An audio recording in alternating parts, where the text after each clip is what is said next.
बार मेरे को 110% शक है कि इस बार हमारा इलेक्शन रिग होने जा रहा है और अच्छे बड़े लेवल पे। ये वो 1987 वाला किस्सा दोहराया जाएगा। तब भी हुआ था, हमने मुसीबतें भुगती थी, अब दोबारा से होगा, दोबारा से हम मुसीबत भुगतेंगे। तो हमने तो कितने बच्चे तब के गलती, एक सरकार की गलती से कितने बच्चे कुर्बान कर दिए, आगे ये करेंगे, इसकी पता नहीं कितने कुर्बान करने पड़ेंगे। अभी तो हमारी कुर्बानी का टाइम आ गया, हम कलमा पढ़ते हैं सारे लोग। इस चीज़ को मेरी रिक्वेस्ट है सब लोगों से, उसको ध्यान में रखें और इस जाल के अंदर मत फंसें। जैसे हमें फ्लैट्स मिले हैं वैसे आपको एसटी भी मिलेगी, ठीक है जी। तो वो आप देख सकते हैं सारे के सारा, ये सारे के सारे ड्रामे हैं, ये सारे के सारे एक्शंस हैं, सारे के सारे वो सारी चीज़ें इसलिए हैं कि हमें यहाँ पर 50 पार सीटें लानी है। 25 लाख लोगों को भी ला कर करेंगे हम तो भी कुछ कमी पड़ेगी, तो हम पहाड़ियों को गुजरों से लड़ाएंगे, गुजरों को पहाड़ी से लड़ाएंगे, वो कुछ करके भी हम सीटें लेके आएंगे। और ख़ासकर मेरी पहाड़ी भाइयों से मेरी एक रिक्वेस्ट है कि पहाड़ियों के जो आप ठेकेदार बने हुए या जो गुजरों के ठेकेदार बने हुए हैं ना, ये वो लोग हैं जिनकी सियासत खत्म हो चुकी है, जिनके पास कोई काम धंधा नहीं है। उनको एक नया मिशन, एक नया विज़न बीजेपी ने ला के दे दिया और इन लोगों की आप जाँच पड़ताल करें। ये लोग पहले बीजेपी में गए, फिर ये मुद्दा निकल के आया, आज से पहले ये मुद्दा ऐसा कहीं नहीं था।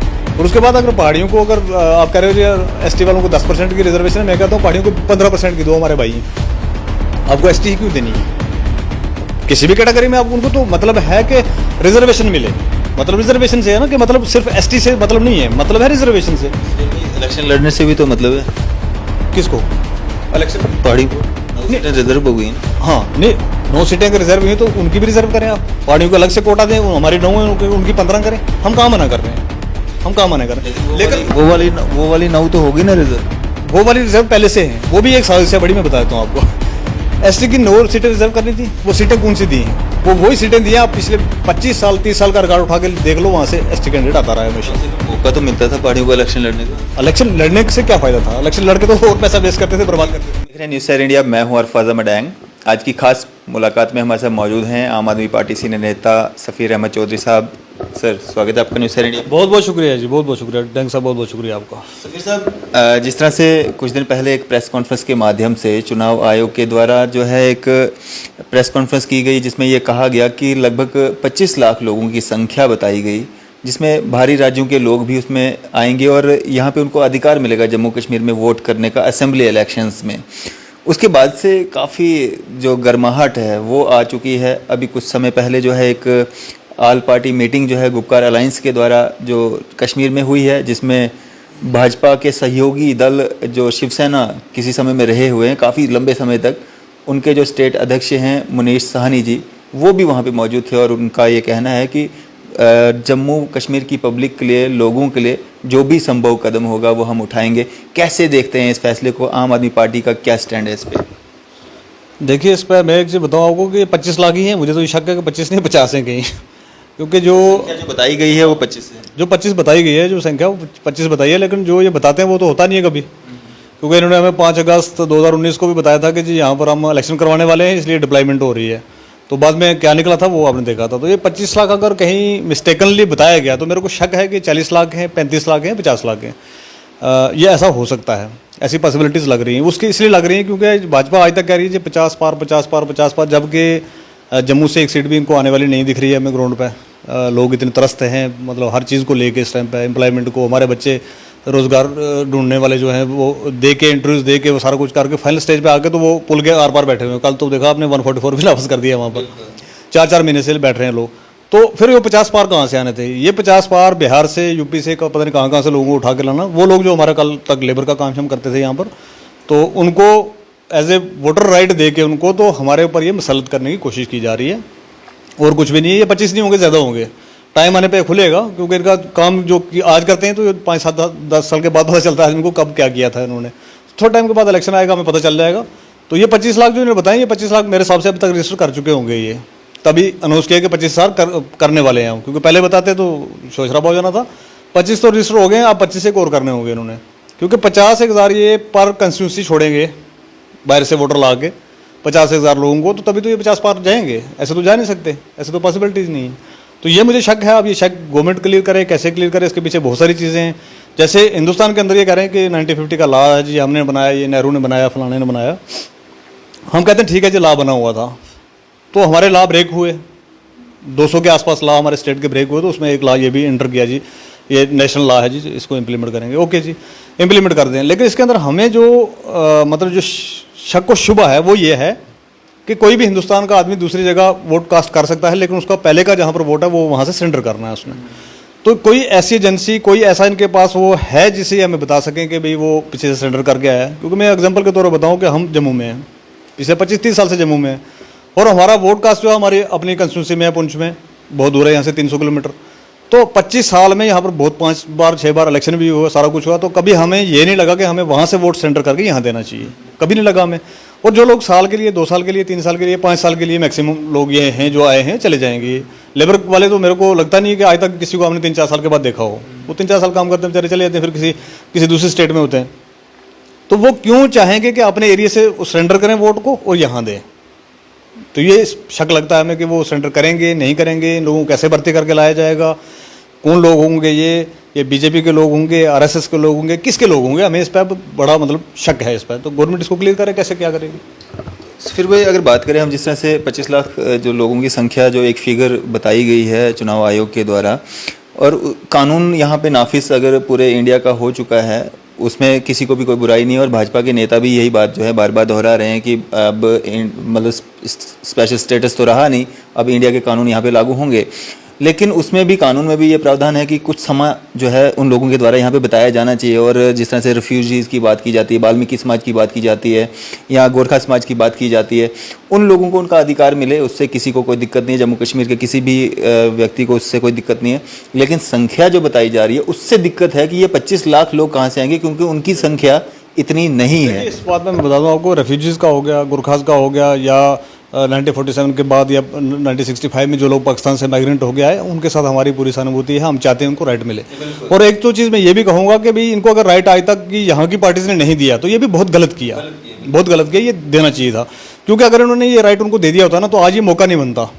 ये मौका कहीं ना कहीं, मतलब बीजेपी को ब्लेम करते हैं कि बीजेपी ने ये किया, लेकिन बीजेपी को मौका किसने दिया? बीजेपी को मौका देने वाली हमारी रूलिंग पार्टीज थी यहाँ की, एनसी होगी, पीडीपी होगी, ये रूलिंग पार्टीज थी यहाँ की। 20-20 साल, 30-30 साल, 50-50 साल, 70 साल से तो ये कर रहे हैं यहाँ पर। तो इन्होंने कभी ये क्यों नहीं लगा इनको कि वाल्मीकि समाज जो पंजाब से उठा के, कहीं से उठा के हम लेके आए थे, तो इनको राइट देना चाहिए था। वो लोग हमारे यहाँ परमानेंट रह रहे हैं। गोरखास का हमारे यहाँ गोरखा नगर पूरा एक नगर है पूरा, ठीक है जी, उनको राइट मिलना चाहिए था। जो पाकिस्तान से उसे माइग्रेट होकर लोग आए थे, तो इन्होंने, जो पाकिस्तान में हालत थी, जो यहाँ से माइग्रेट करके पाकिस्तान में गए थे, वो आज भी रेफ्यूजी हैं बेचारे। तो इन्होंने वही फंडा पाकिस्तान वाला यहाँ पर भी रखा। इसको लेकर हम बहुत नाराज़ हैं। ये नहीं होना चाहिए था, इक्वल राइट सबको मिलने चाहिए थे। तो ये जो थे इनको तो देना चाहिए था। पहले तो इन्होंने गलती की कि नहीं दिया। अब इनको ना देने की वजह से एक आड़ मिली बीजेपी को भी, आरएसएस को, उनकी पूरी ऑर्गेनाइजेशन को एक ये आड़ मिल गई कि भाई ये राइट नहीं दिया गया था, दबे कुचले लोग थे और हम इसमें वो कर रहे हैं। लेकिन ऐसा होगा नहीं, उनको दें ये राइट, दें उनका जो राइट है। जो हमारे नए बच्चे आ रहे हैं उनको इनरोल करें, ये नई बात नहीं, पहले भी इनरोल होते रहते हैं, उससे हमें कोई ऑब्जेक्शन नहीं है। हमारे को ऑब्जेक्शन है इस 25 लाख की फिगर से। ये 25 लाख की फिगर कहाँ से आई? क्योंकि अगर गोरखा समाज, वाल्मीकि समाज और जो लोग माइग्रेट करके पाकिस्तान से आए हुए, इन सबको भी मिला लें, 2-3 लाख से ऊपर लोग नहीं हैं, ठीक है जी। मतलब इसमें बच्चे भी इंक्लूड कर लेंगे, 3 लाख से ऊपर नहीं होंगे ये। तो ये 25 लाख कहाँ से आए? इन बेचारों का तो वैसे नाम, इनके नाम पे सारा कुछ खेल खेला जा रहा है। और ये 25 लाख नहीं, मेरे हिसाब से 30-35-40 लाख कंस्टिट्यूंसी वाइज इन्होंने डिवाइड करके, ये बिहार से लोग उठा के, कहीं पटना से उठा के, कहीं कहीं से उठा के लोग लाने हैं, और वो लोग आएंगे आरएसएस के सारे। वो यहाँ की लेबर भी नहीं होगी। मुझे तो यह भी क्लियर है कि वो जो लेबर वाले लोग हैं उनके भी बेचारों को वोट छोड़ने पड़ेंगे, जो 2 साल से यहाँ पर काम कर रहे हैं, उनको भी कोई नहीं पूछेगा। ये एक स्ट्रेटजी है, ठीक है, इसको हमें समझना पड़ेगा ये कैसे है, क्यों है। और गवर्नमेंट अदारे जो हैं, हमारे एलजी साहब से हम रिक्वेस्ट करेंगे कि आपके पास कोई आंकड़ा है कि भाई इतने लोग वहाँ से वोट कटवा चुके हैं, कोई ऑनलाइन पोर्टल है, किस पे हम देखें कि भाई मान लो मैं अपना वोट वहाँ से पुंछ से कटवा के आता हूँ, तो यार सफेद चौधरी का वोट वहाँ से कट गया, वो कहाँ दिखेगा? कहाँ दिखेगा कि हम जम्मू में इनरोल करने जा रहे हैं? तो ये है नहीं है। बाकी ऑर्गेनाइजेशन देख लीजिए, इनका स्ट्रक्चर अपना खुद का है, सारे का सारा लोग अपने हैं। जहाँ पर मुलाजमों को कश्मीर से उठा के मोदी साहब यहाँ पर रैली कर सकते हैं, भाई लोग दिखाने के लिए इतने सारे लोग हैं, तो वो क्या नहीं कर सकते? वो तो कुछ भी करेंगे। तो सब इस चुनाव आयोग एक प्रेस कॉन्फ्रेंस करती है, फिगर बताती है, भारी लोगों को जो है यहाँ पे अधिकार देती है कि वो यहाँ पे वोट कास्ट कर सकें। इसमें भाजपा कहाँ से आ जाएगी? क्योंकि भाजपा की अगर हम बात करें, वो एक पॉलिटिकल पार्टी है। चुनाव आयोग की बात करेंगे, वो एक आज़ाद इदारा है। तो भाजपा का रोल कैसे? आज़ाद इदारा कहने को है। आज आप बताइए कि आज़ाद इदारा है कौन सा है? ये चुनाव आयोग को छोड़ दिए, इसके अलावा आज़ाद इदारा कौन सा है? कोई एक अदारा मेरे को बता दो, ये आज़ाद छोड़ा हुआ है बीजेपी ने, ठीक है जी। अगर आज़ाद अदारे हैं सारे के सारे, तो परसों तक बिहार में गवर्नमेंट इनकी अपनी थी, किसी पे रेड नहीं हो रही थी। कल उन्होंने बहुमत सबत करना था, तो सब पे रेडें हो रही हैं। तो क्या ये आपको लगता है, मतलब एक कॉमन सेंस और हमारा अल्लाह ताला ने हमें दिमाग दिया है सोचने के लिए, यार ये लगता है हमें कि आज़ाद हैं? कोई एजेंसी कोई अदारा इस टाइम पे आज़ाद नहीं है, ठीक है जी। ये तो वो मैं कह सकता हूँ कि या तो एक साजिश के थ्रू उसे कहलवाया गया कि भाई 25 लाख बोल दो कि 50 लाख काम करने वाले हैं, 25 बता दो इनको, देखते हैं पब्लिक डोमेन में क्या इसका रिएक्शन आता है, ये भी हो सकता है। और दूसरी पॉसिबिलिटी ये है कि वो बेचारा मेरी तरह कोई शरीफ आदमी था, उसके मुंह से निकल गया, वरना तो इन्होंने बताना भी नहीं था। इन्होंने ये कहना था हम ये कर रहे हैं वो कर रहे हैं, तो फिक्र देखने कौन जाता है जी, किसको टाइम है, ना आपको ना मुझे ना किसी को टाइम है कि वो देखेगा कितनी फिक्र इन्होंने एनरोल की है, कितना क्या किया है, ठीक है जी। कुछ ना कुछ इसके पीछे बड़ा प्लान हो रहा है जो हमें समझ में आ रहा है। अब वो क्या हो रहा है, टाइम आएगा, इलेक्शन आएंगे, निकल आएंगी सारी चीज़ें। अपोजिशन के लोग ये भी कहते हैं कि भाजपा की मजबूरी है जम्मू कश्मीर में सरकार बनाना, क्योंकि 370 और 35 से तोड़ा गया गैर कानूनी तरीके से, अब उसको असेंबली के द्वारा ही उसको कानूनी रूप जो है वो दिया जाना है। ये एक मजबूरी बन चुकी है भाजपा की सरकार में आना। बिल्कुल, मैं दो चीज़ें बताता हूँ इसमें आपको। एक तो इनकी मजबूरी यह है कि क्योंकि 370 खाली 370 नहीं गया, उसके साथ में 160 और लाज भी गए हैं, ठीक है जी, जो लाज बचाए जा सकते हैं, जो हमारे फेवर के लाज थे। हम ठीक है यार 370 तोड़ा इन्होंने, वो कुछ किया, एक अलग इशू है, वो नहीं तोड़ना चाहिए था, इलीगली किया, वो किया। साथ में 160 लाज और ऑटोमेटिकली चेंज हो गए, ठीक है जी, हमारे लैंड लाज चेंज हो गए, हमारे जॉब का चेंज हो गया, हमारा सारा कुछ चला गया उसमें। तो वो सारा कुछ जाते हुए इनको सरकार यहाँ पर इसलिए बनानी है कि इंटरनेशनल लेवल पे इनको ये दिखाना है कि भाई देखिए जी हमने वहाँ पर किया, लोग बीजेपी से बहुत खुश हैं, हमने 370 तोड़ा, लोग बहुत खुश हैं। लोग कितने खुश हैं, वो क्या जम्मू में या क्या कश्मीर में, क्या पुंछ डिवीजन में या हमारे चनाब वैली में कितने लोग खुश हैं, वो तो दिख रहा है सामने। कितने लोग खुश हैं, हमारे जॉब चले गए, नौकरियां नहीं हैं, जिनके बेचारों के इंटरव्यूज़ किए वो बेचारे हमारे बच्चे वहाँ पर जाके बैठे हुए हैं, आज कितने कितने दिन से गर्मी में, बारिश में, बरसात में वो वहाँ पर बैठे हुए हैं, कोई सुनने वाला नहीं है उनको। तो ये चाहते हैं कि भाई हम एक तरीके का, जैसे अब LG रूल हमारा जम्मू कश्मीर पर चल रहा है, तो वो नहीं के अंडर है। अब उससे बचने के लिए कि भाई कब तक हम ये चला के रखेंगे, क्योंकि इंटरनेशनल प्रेशर भी होता है कि इसको कब तक हम चला के रखेंगे, उससे बचने के लिए यहाँ पर सरकार बनानी जरूरी है। अब सरकार ऐसी हो जो हमारी हो, कठपुतली, वो इनको दिख रहा बन नहीं रही है, तो फिर बाहर के वोटर, इधर के वोटर, उधर के वोटर ला के, और ये इस बार मेरे को 110% शक है कि इस बार हमारा इलेक्शन रिग होने जा रहा है, और अच्छे बड़े लेवल पे ये वो 1987 वाला किस्सा दोहराया जाएगा। तब भी हुआ था तो हमने मुसीबतें भुगती थी, अब इससे दोबारा से होगा, दोबारा से हम मुसीबत भुगतेंगे। तो हमने तो कितने बच्चे तब के गलती, एक सरकार की गलती से कितने बच्चे कुर्बान कर दिए, आगे ये करेंगे, इसकी पता नहीं कितने कुर्बान करने पड़ेंगे। अभी तो हमारी कुर्बानी का टाइम आ गया। जी जी। फिर साहब अगर बात करें हम, जिस तरह से कल ही एक फरमान जो है DC जम्मू साहिबा की तरफ से जो है वो निकाला गया, जिसमें धारा 144 लगाई गई, हमारे जो 4 पुल हैं तवी पे, वहाँ पे आप प्रोटेस्ट नहीं कर सकते हैं। और आप देख रहे हैं कुछ दिनों से वहाँ पे युवा राजपूत सभा जो है वो महाराजा हरि सिंह जी की छुट्टी को लेकर के वहाँ पे प्रोटेस्ट कर रहे हैं, और उनको एक बार अरेस्ट भी कर लिया गया। आज उनको प्रोटेस्ट भी जो है वो करने की 144 नाफज किया, क्योंकि वो हमारी एडमिनिस्ट्रेशन की मैडम साहिबा, उनके हाथ में तो कुछ है नहीं, तो सारे कुछ ऊपर से आता है कि भाई आपको करो, वो करते हैं एक मशीनरी के तरीके से। मैं बता दूं आपको कि भाई उसमें क्या दिक्कत है, किसी को, गवर्नमेंट को क्या दिक्कत है, एक छुट्टी अनाउंस करने में क्या दिक्कत है। और वो आज के नहीं, पिछले 4-5 साल से कर रहे हैं, 5 साल से लगातार वो पुल पे आ रहे हैं, उस पर आ रहे हैं, प्रेस कॉन्फ्रेंसें कर रहे हैं, वो सारा कुछ कर रहे हैं।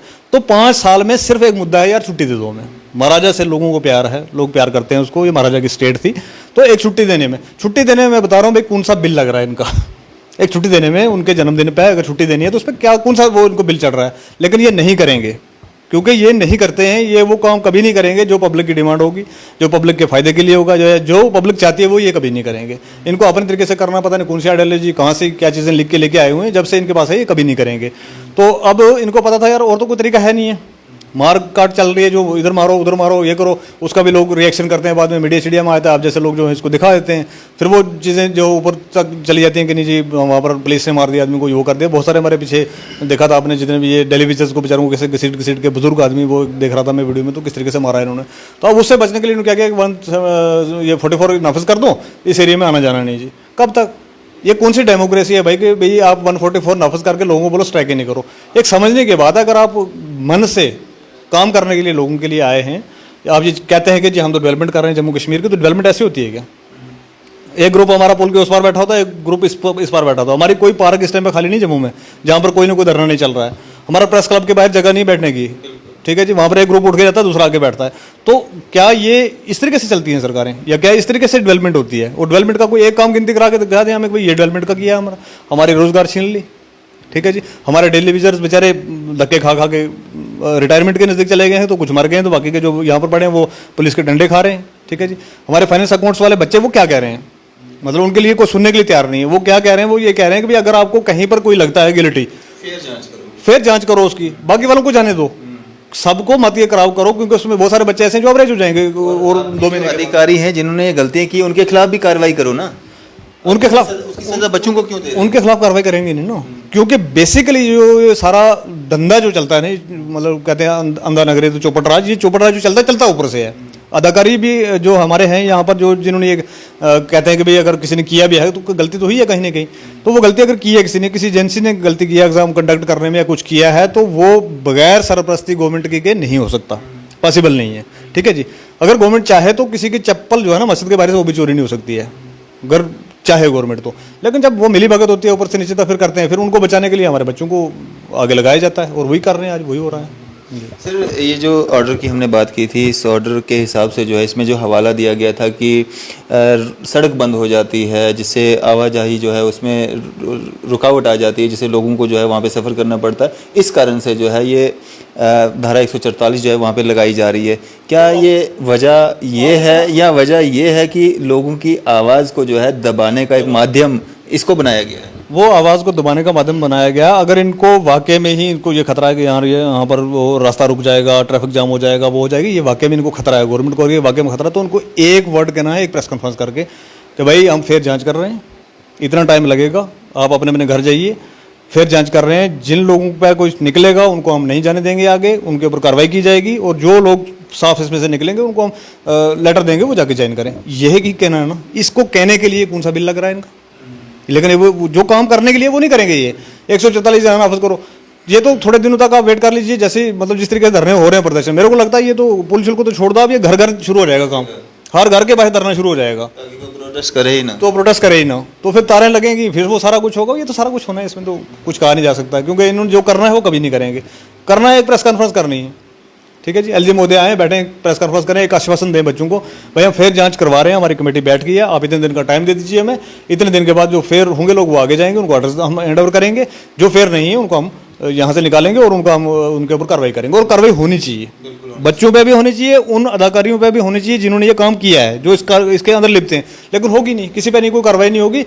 खामखा जितने बच्चे जो बेचारे इनोसेंट है, जो मेहनत कर करके यहाँ तक पहुँचे हैं, वो उनकी बेचारों की उनकी परेशानी पता क्या होगी। 2014 के बाद ये हो रहा है, आज नया काम नहीं है कि जो बच्चा आज बैठा हुआ वहाँ पर, अगर उसकी एज इनको 23 साल या 24 साल 25 साल चाहिए थी, सही एग्जांपल हम लेते हैं कि 25 साल चाहिए थी, अब वो 25 साल 4 महीने पहले से बेचारा वो वहाँ पर आके बैठा हुआ है, उसने इंटरव्यू कर दिया, वो कर दिया, 4-5 महीने के बाद तो वो एवरेज हो जाएगा ना वो उसने 4-5 महीने के बाद एवरेज हो जाना है। और वही इनको करना है कि बच्चों को निकाल दो, एवरेज करवाओ, वो करो, देना लेना कुछ नहीं है, ये फालतू का ड्रामागिरी है वो, और कुछ भी नहीं होना है। तो वही चल रहा है इनका।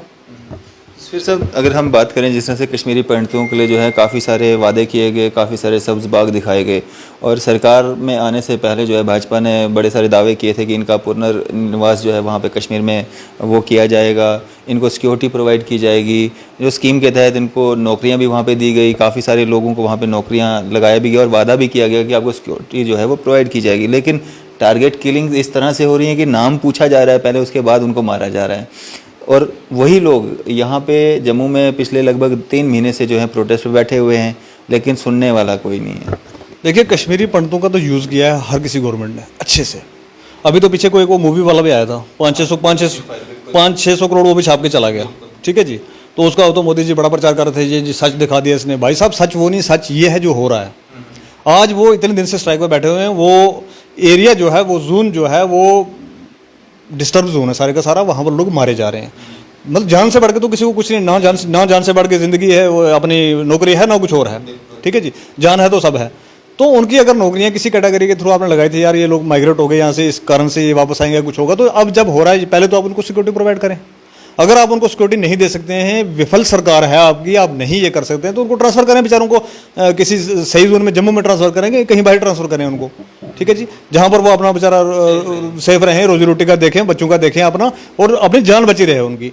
अगर आप नहीं वहाँ पर बचा सकते हैं तो उनको आपको बेचने का हक भी नहीं है। अब वो इतने दिन से स्ट्राइक कर रहे हैं, 3 महीने से 4 महीने से बैठे हुए, उनको सुनने वाला नहीं है। वहाँ पर भी मैंने उनका हश्र देखा बेचारों का, जब वो रोके हुए थे। ऐसे तो कोई भेड़ बकरी को नहीं रोकता, बाहर तारें लगी हुई हैं, अंदर से दूध लेने के लिए बाहर बंदा नहीं जा सकता, तो वो क्यों बैठाए हुए हैं वहाँ पर? मरवाने के लिए क्या? मतलब ये तो सीधी सीधी साजिश है कि इनको रखो वहाँ पर, ये यहाँ पर मरेंगे, इसको हम दिखा के पूरे हिंदुस्तान में वोट लेंगे, जो पहले से होता आ रहा है।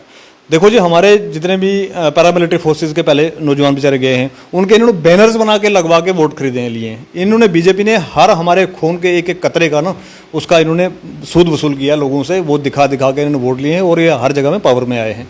तो ये कश्मीरी को बख्श दो यार, इनको बेचारों को 30 साल हो गए हैं, 30 ईयर्स कोई घर से बाहर रहे तो फिर वो उसी को पता होता है, उसी को दिल को पता होता है कि भाई मैं 30 साल से अपनी जन्मभूमि से, अपनी कर्मभूमि से, हर जगह से मैं बाहर हूँ, मैं अपने घर नहीं जा सकता। 30 साल हो गए इस बात को। आपके अंदर वो काबिलियत नहीं है, किसी के पिछली गवर्नमेंटों के पास वो काबिलियत नहीं थी कि वो अब इनको बैठा सकें, इनको प्रोटेक्ट कर सकें। नहीं कर सकते हैं तो कम से कम इतना कर दो, उनको ट्रांसफर कर दो। वो बेचारे स्ट्राइक में बैठे हुए हैं, सैलरी उनकी बंद की है और ऊपर से धमका रहे हैं आपकी नहीं, आपको नौकरी से निकाल देंगे, आपको ये कर देंगे, जो उनका राइट है वो नहीं दिया जा रहा है। आप प्रोटेक्शन दीजिए, वो सब जाने के लिए तैयार हैं बेचारे, आप प्रोटेक्ट करिए उनको, क्योंकि एक भी जान अगर जाए तो वो क्यों जाए, बगैर मतलब कि एक भी जान जाए तो क्यों जाए। ठीक है जी। यहाँ पर प्रॉक्सी वार तो चल रही है 1989 से लेके आज तक, कितने सारे लोग जो है चले गए हैं बेचारे। तो उस प्रॉक्सी वार में आप इनको बेचारों को क्यों धकेल रहे हैं? उस टाइम ये भाग के वहाँ से निकले, जान बचाइए अपनी। ठीक है जी। तो आज फिर से आप ये कह रहे हैं कि आप फिर से जाओ मरने के लिए। ठीक है जी, ऐसा क्यों? तो ये इस पर गवर्नमेंट को सोचना चाहिए, इसका इनका कुछ करना चाहिए। वो स्ट्राइक करते रहे बैठे बैठे, यहाँ मर जाएंगे, लेकिन मेरे को लगता नहीं इनका कुछ सुनने वाला है इस टाइम पर, क्योंकि भाजपा सरकार सिर्फ इनको कैश करना जानती है। वो जब कैश करने का टाइम आएगा, जब इलेक्शन का दौर बनेगा, कुछ बनेगा, बोले जी हमने बड़े नारे आ जाएंगे, हमने कश्मीरी पंडितों के लिए ये कर दिया, हमने कश्मीरी पंडितों के लिए वो कर दिया। किसी ने कुछ नहीं किया। एक आदमी घर से दर बदर है, उसको आप नौकरी दे दो, उसको आप कुछ कर दो, कोई फायदा नहीं है उसका जब तक आप उसको रीसेटल उसके घर पर नहीं कर सकते हो। कर दो, अगर नहीं कर सकते हो तो जिंदगी में वो दाग जो उसके जहन से नहीं जा सकता। तो कितने सारे अब जो 30 साल उस टाइम पर बंदा 50 साल एज थी उसकी, तो 30 साल के बाद आई वो 80 साल का बेचारा होकर वो गुजर भी गया इस दुनिया से। वो तो एक अरमान लेके जिंदगी का अपने चला गया अंदर के मैं अपने घर कभी जाता। और घर से बाहर रहने का और घर ना जाने का वो दर्द है जो हम महसूस कर सकते हैं। तो वो इनको कोई लेना देना नहीं, कुछ सिर्फ सियासत करनी है। उनके पोस्टर लगा के हमने कश्मीरी पंडितों के लिए ये किया, हमने कश्मीरी पंडितों को वो किया। कश्मीरी पंडितों की मूवियाँ बनाने से उनको फ़ायदा नहीं होगा। कश्मीरी पंडितों को वहाँ पर रिसेटल किया जाए, हमारी ये पुरजोर अपील है इनसे, हमारी डिमांड है इनसे। नहीं कर सकते हो आप प्रोटेक्शन नहीं दे सकते हो तो कम से कम प्लीज़ इनकी ट्रांसफ़र कर दें, कहीं ये बेचारे सुख से रहें। क्या एक मैसेज देना चाहेंगे आम जनता के लिए? आम जनता के लिए ये जी, जिस तरीके से सारी परेशानियाँ हमारी खासकर जम्मू कश्मीर की पूरी पॉपुलेशन के लिए मैं कहना चाहूँगा, हमारे पे जो एक्सपेरिमेंट किए जा रहे हैं बार बार, 25 लाख लोग ला के एक्सपेरिमेंट करो, हमारे 160 कानूनों को तोड़ के एक्सपेरिमेंट करो, हमारे बच्चे दर बदर हों उस पर एक्सपेरिमेंट करो।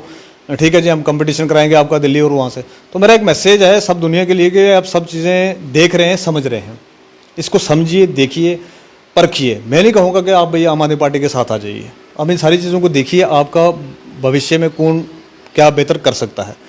हमारी पार्टी ने दिल्ली के अंदर वो कुछ वैसे काम किए हैं जो एक आम जनमानस के लिए सही है। ठीक है जी। आपको लगता है कि आपको भी ऐसी पार्टी की यहाँ पर क़यादत चाहिए तो सारे लोग प्लीज़ हाथ से हाथ मिलाएं, हम हाथ मिलाएंगे तो कारवां हमारा बनता चला जाएगा। आप हमारे साथ जुड़िए, कोई रहती है आपकी बात, वो बैठ के भी बात की जा सकती है। ठीक है। बाकी बीजेपी ने क्या हशर किया है, हिंदू मुसलमान करके क्या हो रहा है वो भी आपने देख लिया। तो अब एक नया चल रहा है ट्रेंड, हिंदू मुसलमान तो पूरे हिंदुस्तान में चल रहा था, अब सब मेरे साथियों को एक और है कि भाई अभी एक और चल रहा है गुज्जर और पहाड़ी का। इससे भी बच के रहें, इससे भी बच के रहें। ये गुजरों को जैसे फ्लैट्स मिले हैं, रविंद्र राणा जी ने दिए थे फ्लैट्स गुजरों को, मेरे को फ्लैट मिल गए हुए हैं सारे। जैसे फ्लैट्स वो गुजरों को दिए हुए हैं वैसे ही ये एसटी भी मिलनी है पहाड़ियों को।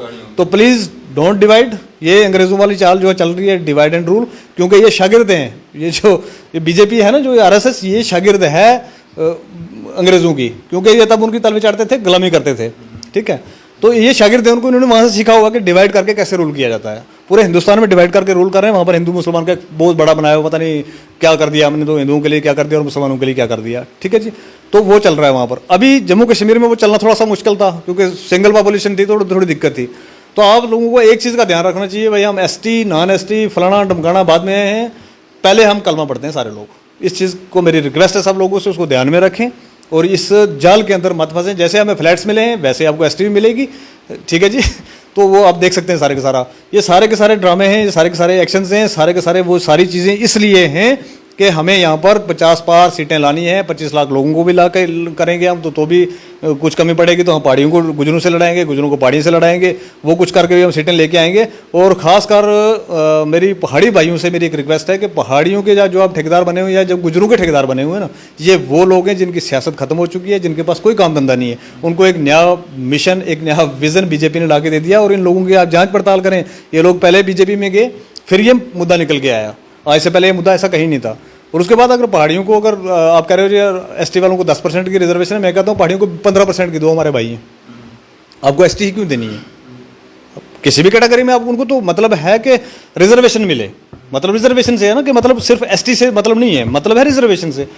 इलेक्शन लड़ने से भी तो मतलब है किसको इलेक्शन? पहाड़ी को 9 सीटें रिजर्व हो गई ना। हाँ नहीं, 9 सीटें अगर रिजर्व हुई हैं तो उनकी भी रिजर्व करें आप, पहाड़ियों को अलग से कोटा दें, हमारी 9 है उनकी 15 करें। हम कहाँ मना कर रहे हैं, हम कहाँ मना कर रहे हैं? लेकिन वो वाली 9 तो होगी ना रिजर्व। वो वाली रिजर्व पहले से है, वो भी एक साजिश है बड़ी, मैं बता देता हूँ आपको। एसटी की 9 सीटें रिजर्व करनी थी, वो सीटें कौन सी दी हैं? वो वही सीटें दी हैं। आप पिछले 25 साल 30 साल का रिकॉर्ड उठा के देख लो, वहाँ से एसटी कैंडिडेट आता रहा है हमेशा। कम से कम मौका तो मिलता था पहाड़ियों को इलेक्शन लड़ने का। इलेक्शन लड़ने से क्या फायदा था? इलेक्शन लड़के तो और पैसा वेस्ट करते थे, बर्बाद करते थे। उम्मीद तो थी ना कि इलेक्शन लड़ सकते। मतलब वहाँ से कभी कोई सीट दूसरी किसी कम्युनिटी को नहीं आई, किसी को आई ही नहीं, वहाँ से एसटी के कैंडिडेट आते थे तो वो दी। हाँ, एसटी की सीट इनको देने थी, मेरे को दे देना गांधीनगर वाली, जम्मू वाली, तो मैं मानूंगा जी बीजेपी आई थी, बड़ा हमारे पे मेहरबानी कर दी इन्होंने, हमारी एसटी की सीट रिजर्व कर दी जम्मू से। एक भी सीट रिजर्व की है इन्होंने? क्या नहीं की है। वो सीटें वो थी जो ऑलरेडी रिजर्व थी, इनको पता है यार ये तो हमें कभी वैसे भी नहीं मिलती हैं, तो चलो ये इनको दे दो। वो एक अलग से एक दिन कहीं डैंग भाई उसके लिए बैठेंगे हम, तो एक अलग से वो पूरा एक मुद्दा है जिस पर आप डिस्कस कर सकते हैं कि बैठ के कि भाई ये कैसे कैसे क्या साजिश हो रही है, क्या नहीं हो रही है, वो ये सारा सिलसिला है। तो सारे लोगों से ये रिक्वेस्ट है भाई, बटे नहीं आपस में, इलेक्शन आने वाला है, हो सकता 2 महीने लगे, 3 महीने लगे, 6 महीने लगे, इनकी मजबूरी है, कराना पड़ेगा। इलेक्शन आए, एकजुट हो जाए लोग। हमारा एक ही मिशन होना चाहिए, बीजेपी को यहाँ से बाहर निकालना। ठीक है जी, पहले ये पीडीपी ने गलती की थी, रास्ता दिखाया था, इनको अंदर लेके आए थे।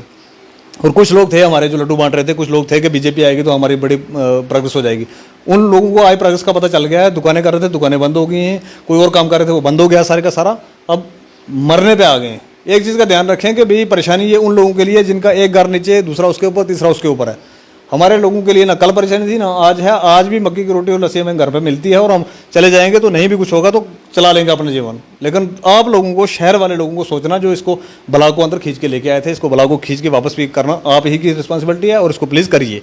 अगर बीजेपी यहाँ से नहीं गई और अगले 10, 15, 20 साल के बाद हमारा जो हश्र होगा ना, हमारी जो आने वाली नस्लें हैं, जो उनका हश्र होगा ना, वो 1947 से भी पहले वाले उसमें हम चले जाएंगे। बहुत बहुत शुक्रिया। शुक्रिया हमारे साथ बातचीत करने के लिए। ये थे हमारे साथ आम आदमी पार्टी सीनियर नेता सफ़ीर अहमद चौधरी साहब। इसी तरह की मजीद अपडेट्स के लिए आप देखते रहे न्यूज़ सर इंडिया।